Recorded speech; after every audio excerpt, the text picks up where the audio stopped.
Bhagavate Vasudevaya.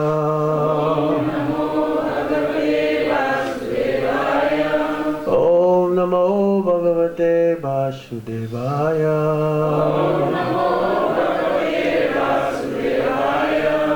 Page 1. Om Jnana Timirandasya Jnana Salakaya Chakshuru Militam Jena Tasmai Shri Gurave Namaha. Sri Chaitanya Manobishtam Stapitam Yena Bhutale Swayam Rupa Kadamayam Dadati Swapadantikam Vandeham Sri Guru Sri Juta Padakamalam Sri Gurung Vaishnavamscha Sri Rupam Sagrajatan Sahagana Raghunatan Vitam Tam Sajivam Sadvaitam Sarvadutam Parijana Sahitam Krishna Chaitanya Devam Sri Radha Krishna Padam Sahagana Lalita Sri Visakam Vitamscha. He Krishna Karuna Sindhu Dinabandho Jagatpate Gopesha Gopika Kanta Radha Kanta Namostate Tapta Kanchana Gaurange Radhe Vrindavaneshwari Vishabhano Sute Devi Pranamami Hari Priye Tapta Vyascha Kipa Sindhu Vyaevacha Patitanam Pavanebhyo Vaishnavebhyo Namo Namaha. Jai Sri Krishna Chaitanya Prabhu Nityananda Shri Advaita Gadadhar Sivasadi Gaura Bhakta Vrinda.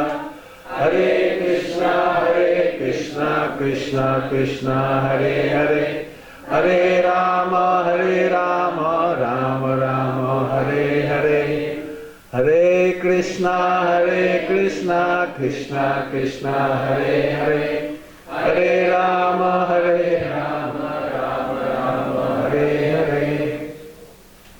Bhagavad Gita as it is, chapter 8, Attaining the Supreme, text number 20. In your book, it's page 385. In my book. Of course, different edition, but still 8:20. You did yesterday? I was not talking. Today is 21? Yeah. No, anyway, today is 20. Why he did 3? Oh, really? yeah, but He did 18, 19, 20. 20 is good. If you wanted to 20, you can go ahead, but I wanted 20. See? She is the in charge. Text 20. You can combine with 20. I can combine if there's time. Huh? Okay. What do we do? Start with 20. Start with 20. Parastasmatu bhavonyo Vyakto vyaktat sanatana Yasa sarveshu bhuteshu Nasyatsu na vinashyate Parastasmatu bhavonyo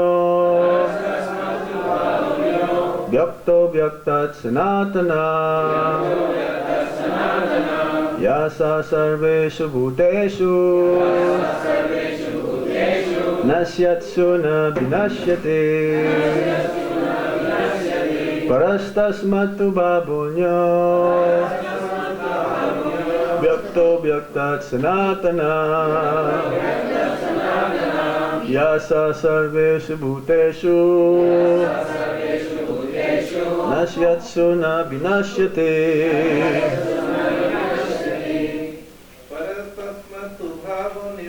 Parastasmatu bhavonyo Vyakto vyaktat sanatana Yasa sarveshu bhuteshu Yasarveshu Vinashyati. Parastasmattu bhavonyo. Parastasmatu Babonyo. Vyaktat sanatana. Yakto Vyakta Sanatana. Yasa savetu bhuteshu. Sarveshu Bhuteshu. Satsu na vinashyati. Nasatsu na Vinashyati. Mataji's. Parastasmatu Babonyo. Yakto Vyaktat Sanatana. Nasarveshu Bhuteshu. Nasyatsu na Vinashyati. Parastasmatu Babonyo.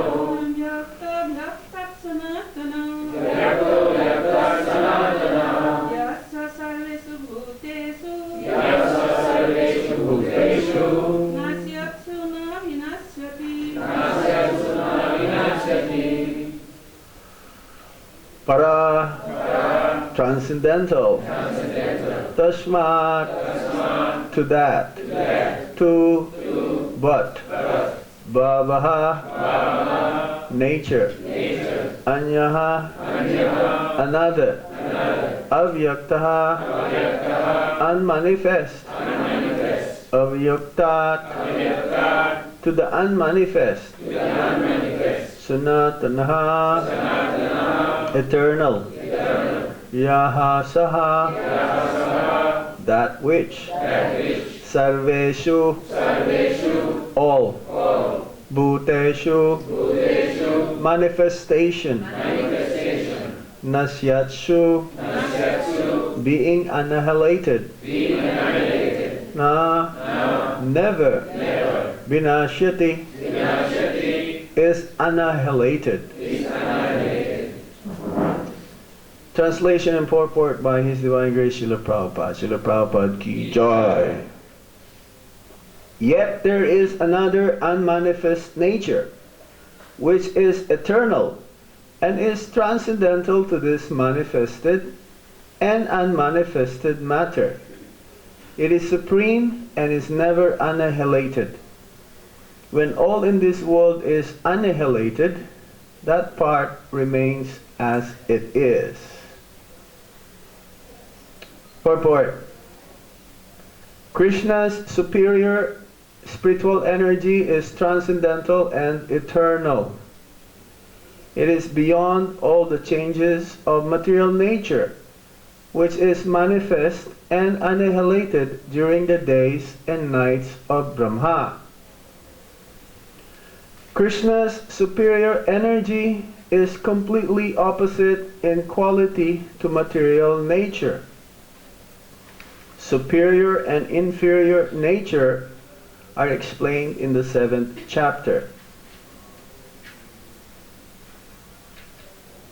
Parastasmatu babonyo vyakto vyaktat sanatanaha yasa sarveshu bhuteshu nasyatsu na vinashyate. Yet there is another unmanifest nature which is eternal and is transcendental to this manifested and unmanifested matter. It is supreme and is never annihilated. When all in this world is annihilated, that part remains as it is. This explains that the spiritual world is never created. It's always existing. Like the Supreme Lord. The Supreme Lord, there was not a beginning.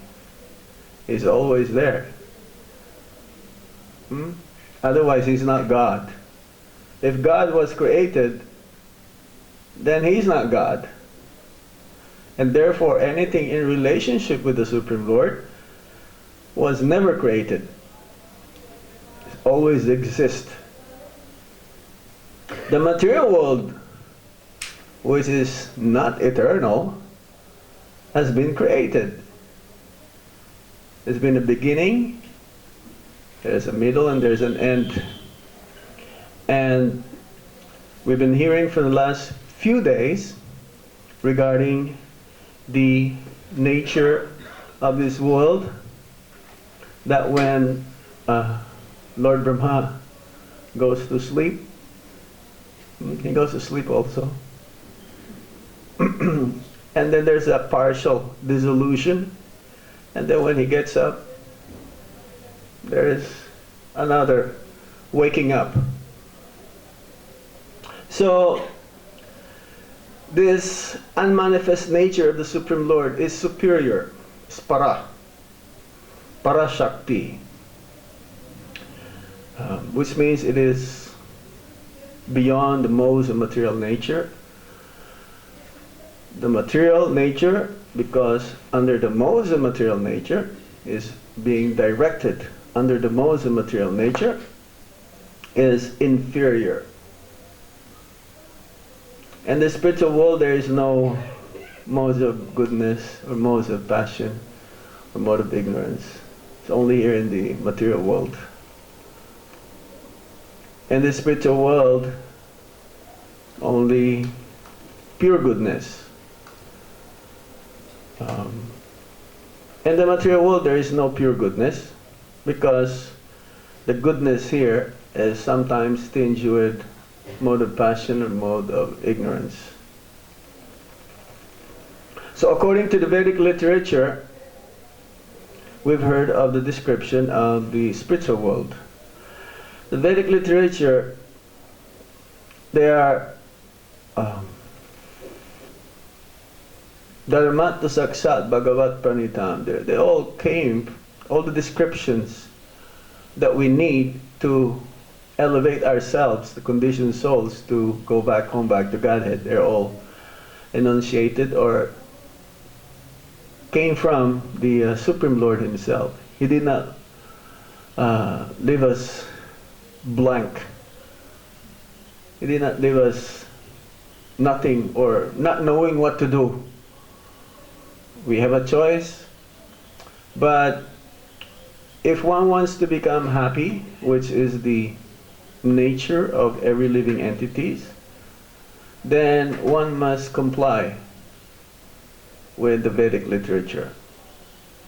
If one wants to be in the mode of ignorance and to the darkest region of hell in the material world, then he has a choice to do so. So the Vedic literature is like a law that one must comply if one wants to go back home, back to Godhead. You cannot do without following the Vedic literatures. Somehow, if one follows the Vedic literature, then one is considered as very, very fortunate. Hearing from the Vedic literature, especially even if one is in the mode of ignorance, there is certain injunctions from the Vedic literature that one can elevate oneself into the mode of passion, and then mode of goodness, and then purified goodness. And then ultimately, one will transfer oneself in the spiritual world. And the spiritual world is called Vaikuntha. Vaikuntha means no anxiety.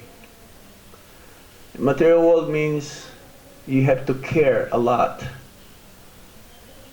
Over there is carefree. Here you have to be careful.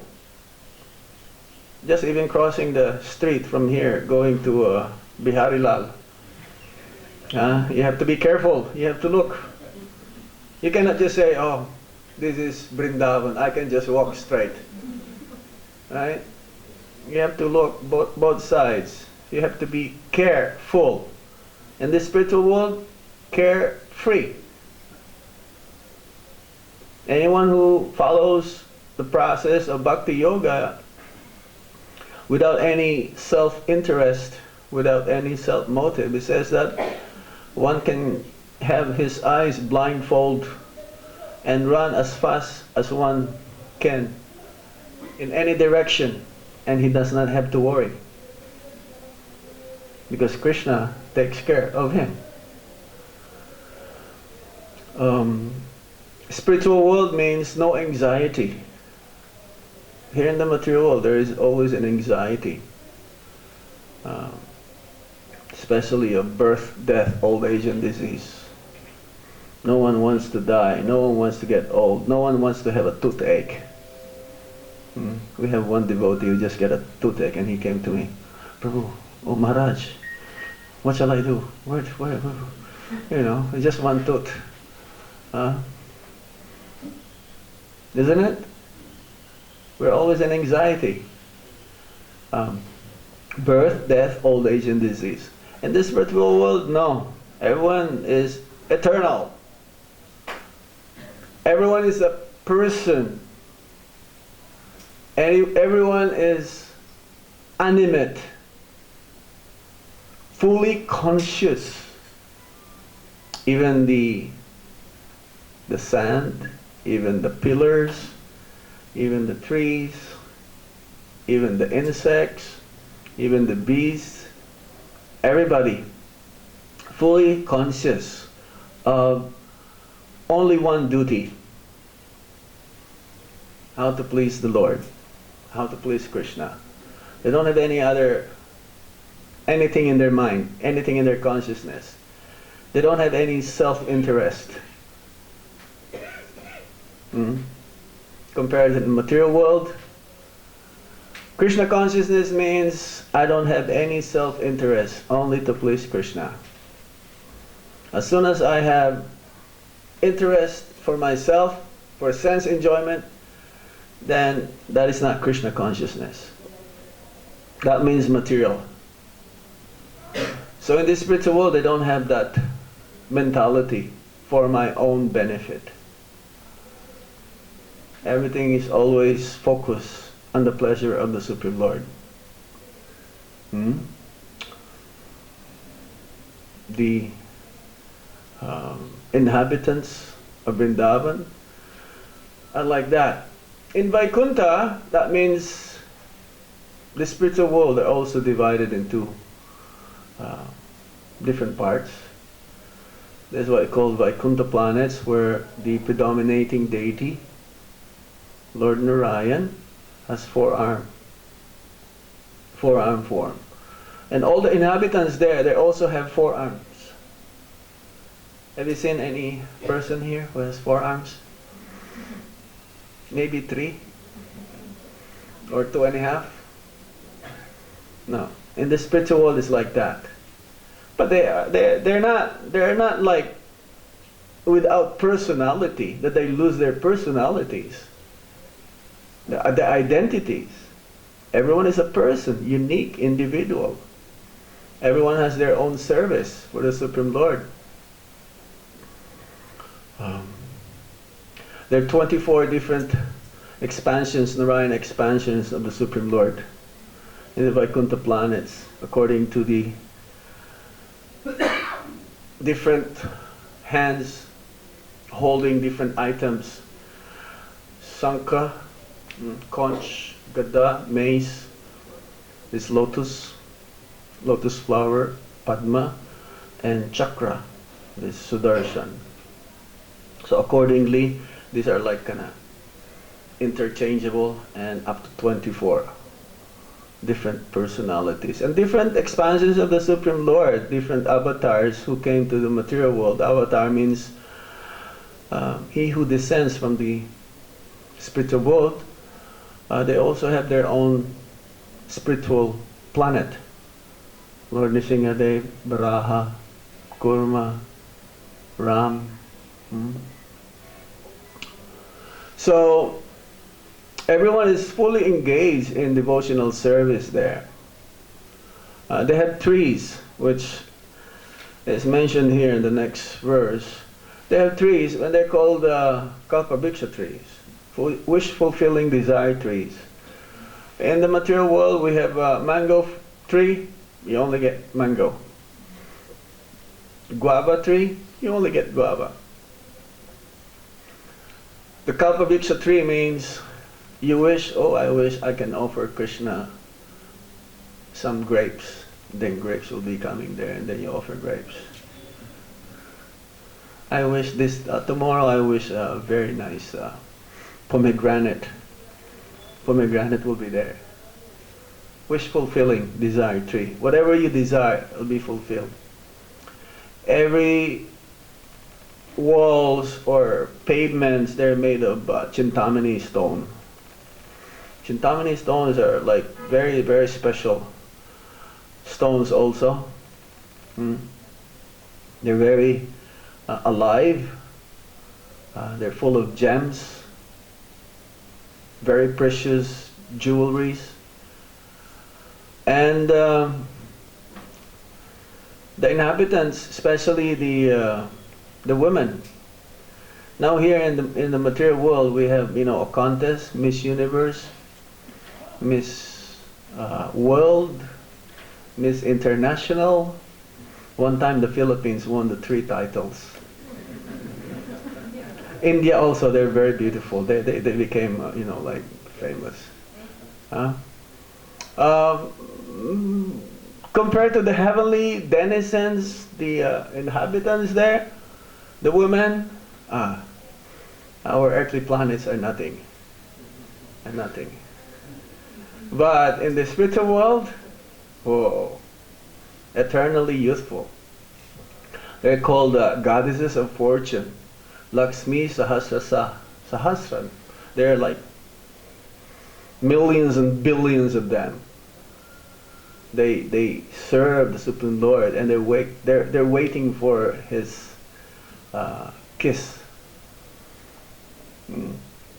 It's mentioned in the Srimad Bhagavatam that they will always be sweeping the floor, and because this is Chintamani stone, there's no dust there practically. There's no dirt. Like here in Vrindavan, we have to. I've seen every day. If you come to here, they have to clean this every day, everywhere. If you don't clean your room in Vrindavan, it'll be like thick dust. Sometimes when I go travel, and I will only go like for 2-3 months at a time, and when I come back, it's like full of brajaras, full of dust. But in the spiritual world, they don't have dirt, but their mentality is always to serve the Supreme Lord, that even if there is no dirt, they will still sweep the floor to serve Him. They want to please Him. That is their only desire, to please the Supreme Lord. In the spiritual world also, they have what you call airplanes. Now this airplane is not made by Boeing. What was the other name? Another company? Lockheed. They're Rolls-Royce engines, right? But in the spiritual world, they have planes made of lapis lazuli, emeralds, made of very, very special gems, and they travel like that without. It's not made of metal or plastic or some screws on them.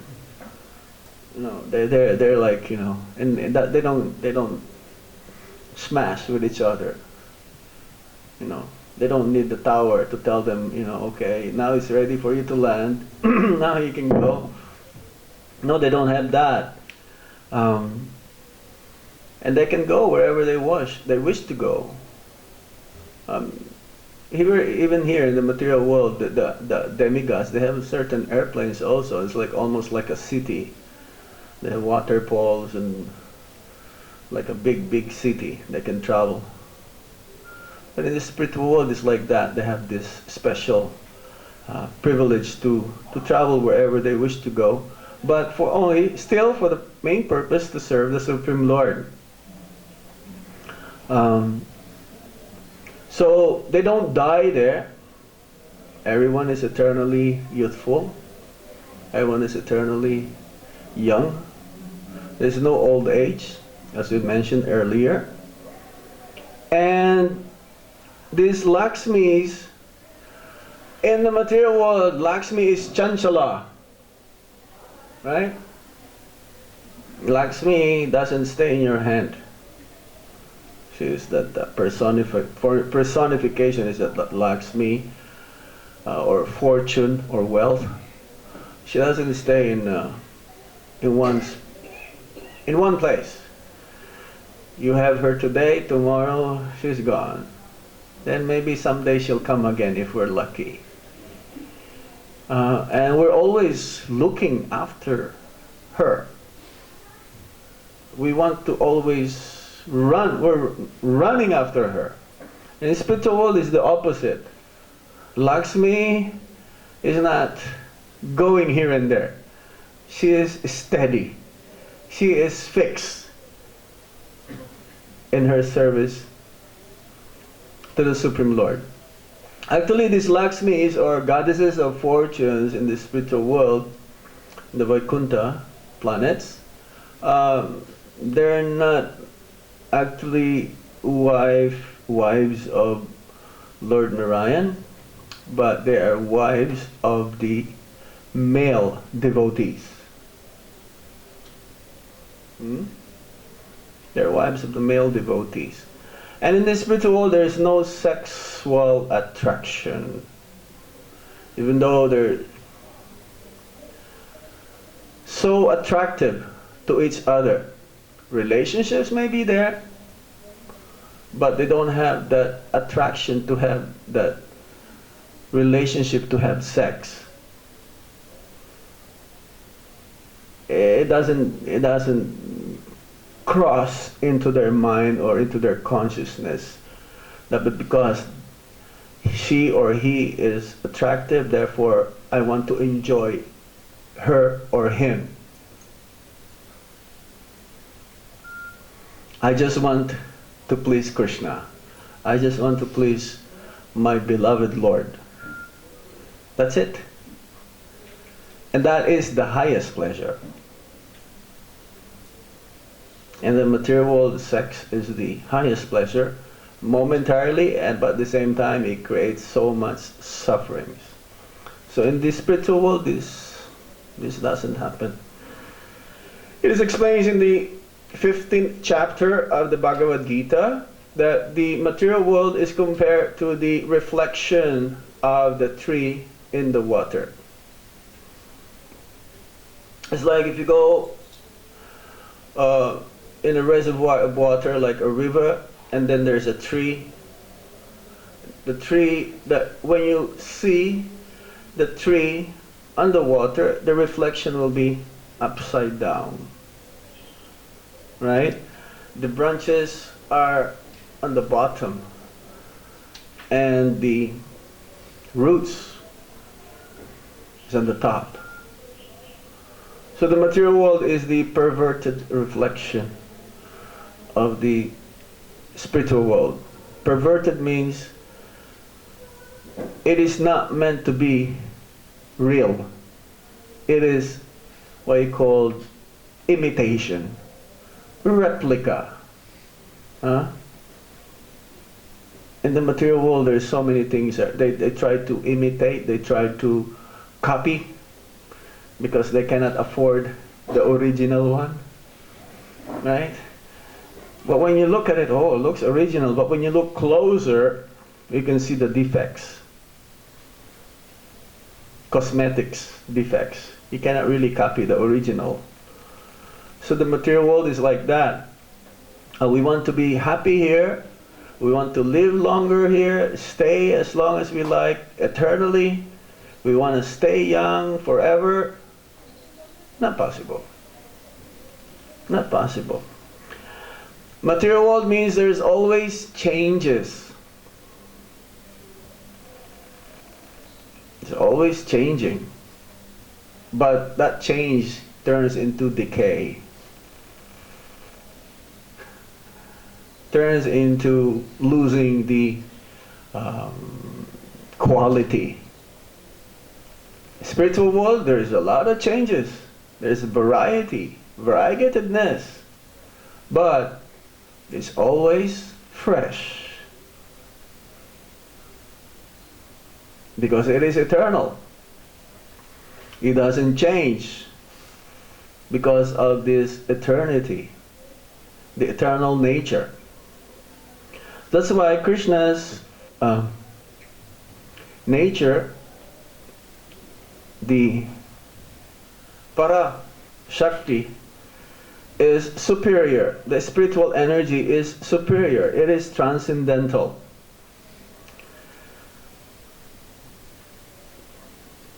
Those who are fond of just talking about mundane subject matter are the most unfortunate. Those who are always talking about the nature of the Supreme Lord, His name, fame, form, qualities, and pastimes, they are the most fortunate. Just like you, who are very fond of hearing and discussing these topics about Krishna and His nature. No more fortunate people in this world besides you. The most unfortunate are the Mayavadis, actually. The Mayavadis. Who says that, oh yes, the spiritual world, there's so much varietedness. That means that is also not possible. Because they're into oneness. They only see, like, straight. They don't see many differentness, variegatedness. And that's why they criticize those who are practicing bhakti yoga, those who are always discussing these topics about the nature of the Supreme Lord. Very unfortunate.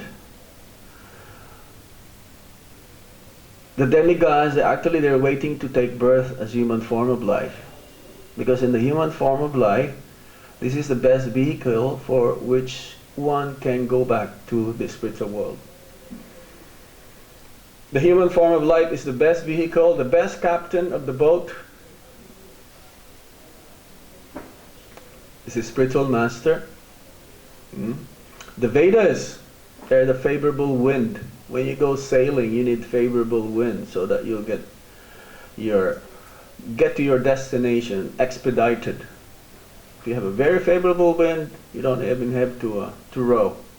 Just like, and you need a captain.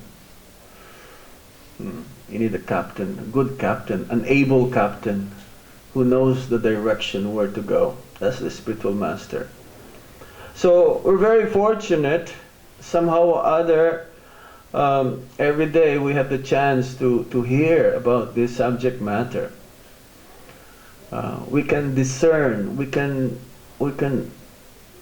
see that the population is going in the wrong direction. The population is going in the wrong way. Their topic is always like very mundane. The topic is always like politics, cinema, sports, prajalpa, so to speak, mundane activities. It's called Gramkatha. Village talks are like that. But some other, we have this so much facilities to understand.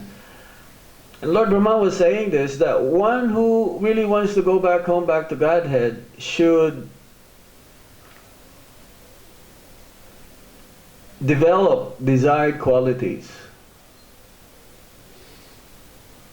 Develop desired qualities.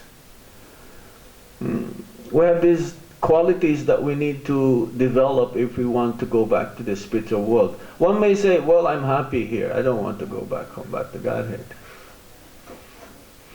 I'm satisfied here. Are you satisfied here? Huh? Yes. Good. You're satisfied. Fine. Prabhupada says if you want to forget Krishna, Krishna will let you forget him. That is our choice. But a very intelligent person, though, he's not satisfied. He's always hankering for more and more. But the problem in the material world, it doesn't matter how much you hanker materially, it cannot satisfy one. It's not possible. A greedy person, you give him the entire world, he still wants more. It's not enough. Spiritually, Lakshmi Devi, she's serving the Supreme Lord, and she's fixed with her service. And whatever the inhabitants of the spiritual world receive, this is only due to the benediction of the Supreme Lord. This is due to His mercy only. They don't want anything else. They sacrifice everything. A devotee of the Lord, he sacrificed everything, but he's just waiting for that day when he'll receive the mercy of the Supreme Lord. And that day will come. And even while waiting, he's already satisfied, even if he has not received that yet. Otherwise, we will not continue what we're doing. Why we're doing, what we're doing, how we're doing, we still keep doing. Why? Because we're hankering for that day to come that actually I will get that mercy. But we already get the mercy. We already received the mercy. We're almost there. It's just like one more step and we're ready there. But we still have to keep walking. Right? We still have to keep walking till we reach that shore that we're going to cross the Viraj River. Viraj River, this is the river that separates, or the boundary between the material and spiritual world. So this material world is not the place, as Srila Bhaktisiddhanta Saraswati Thakur, this is not place for gentlemen. Of course, ladies and gentlemen. It says, do your business here and get out of here as soon as you can. Just like if you go to a bathroom, you don't stay there the whole day. You stay the whole day in the bathroom? No. As soon as you've done your business, you get out. Unlike Gorky Sordas Babaji Maharaj. He will be in the bathroom practically whole day because he wants to avoid this materialist who's only after his blessings. They want material blessings, then to get rid of them, he's inside the bathroom and chanting his Hare Krishna, Krishna Krishna, Hare Hare, Hare Ram, Ram, Hare Hare. We cannot do that. We cannot imitate that. Not possible. So there are desired qualities that one must develop in order to go back home, back to Godhead. I'm going to read to you in that one. Actually, it's in the Chaitanya Charitamrita.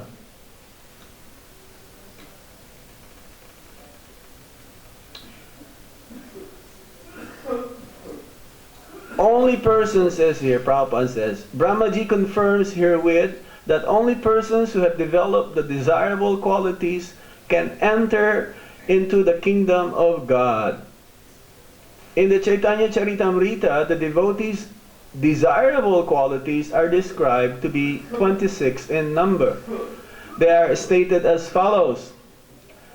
Just try to listen carefully. See if you already have all of them. See if you have most of them. See if you have a little bit of them. And see if you don't have any of them. You try to develop. We all try to develop this. He is very kind. He does not quarrel with anyone. He accepts Krishna consciousness as the highest goal of life. He is equal to everyone.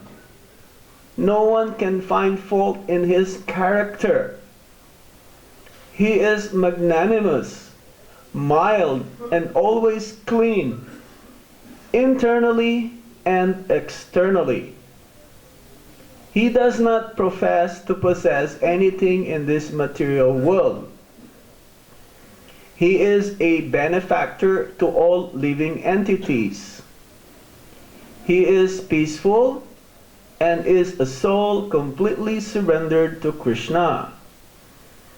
He has no material desire to fulfill. He is meek and humble, always steady, and has conquered the sensual activities.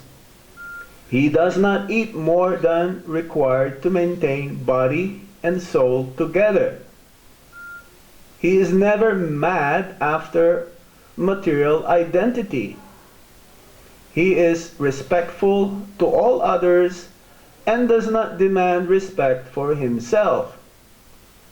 He is very grave, very compassionate, and very friendly.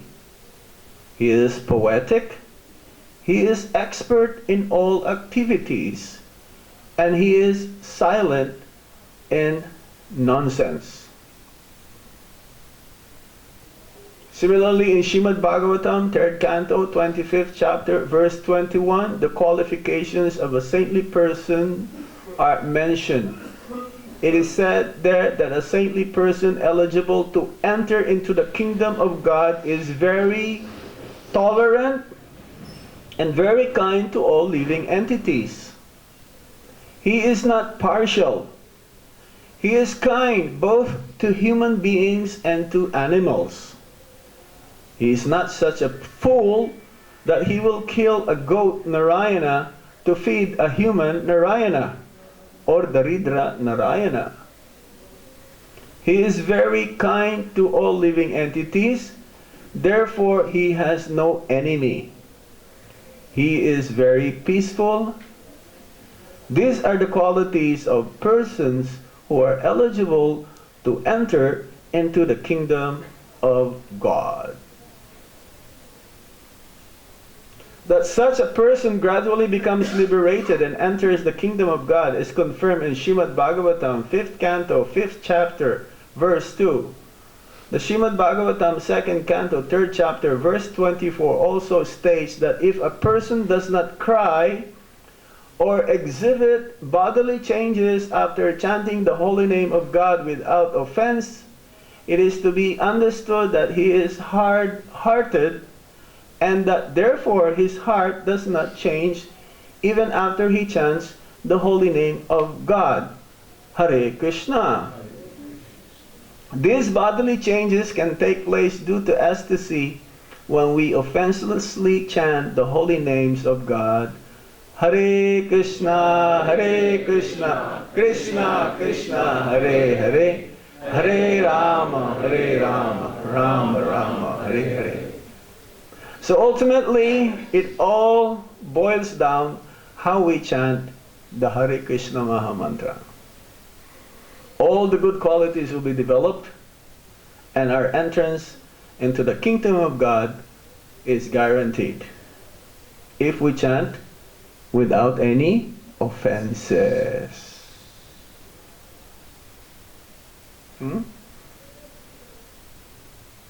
We stop here.